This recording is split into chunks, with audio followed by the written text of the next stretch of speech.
nag-deliver papunta sa bahay nila Pangulong Bongbong Marcos at Speaker Martin Romualdez mag-insert o magpasok ng 100 billion worth of projects sa BICAM.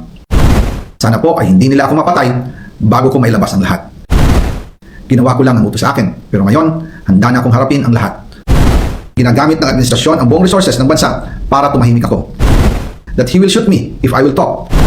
Gagamitin ako bilang panakipbutas sa kanilang kampanya laban sa korupsyon.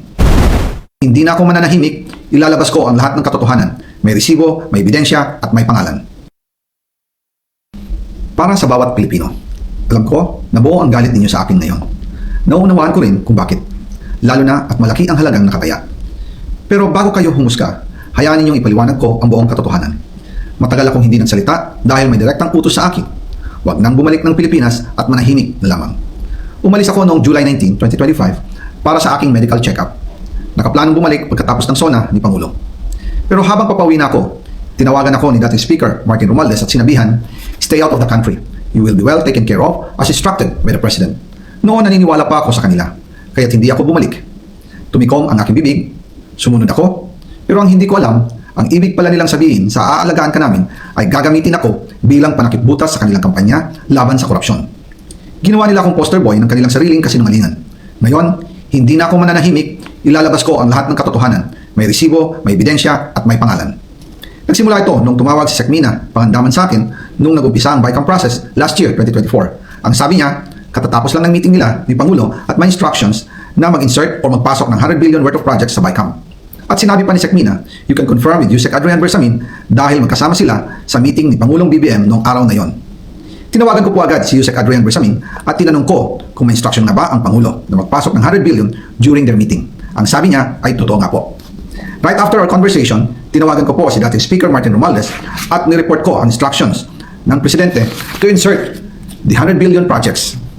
At sinabi niya sa akin, what the President wants, he gets. After ng ilang araw, nag-set po ng meeting si Sekmina Pangandaman at Yusek Adrian Bersamin sa amin ni dating Speaker Martin Romualdez sa Aguado Building in front of Gate 4 ng Malacanang at nandoon din po si Yusek Jojo Cadiz. During the meeting, binigay po ni Yusek Adrian Bersamin ang listahan na worth 100 billion. Tinanong ko po si Yusek Adrian kung saan galing ang listahan. Ang sagot niya, galing kay PBBM mismo at binigay niya ito mula sa brown leather bag. Nung sinabi po ni Yusek Adrian Bersamin yung brown leather bag, naalala ko noong nasa Singapore kami right after the elections of May 2022 sa Hilton Hotel, kami ni dating Speaker Martin and PBBM habang pauwi at pabalik ng Pilipinas, hinabol ng PSG ang brown leather bag at ang sabi ni PBBM, maiwan na lahat, wag lang ang brown leather bag. Kaya naniwala ko na utos talaga ito ng Pangulo.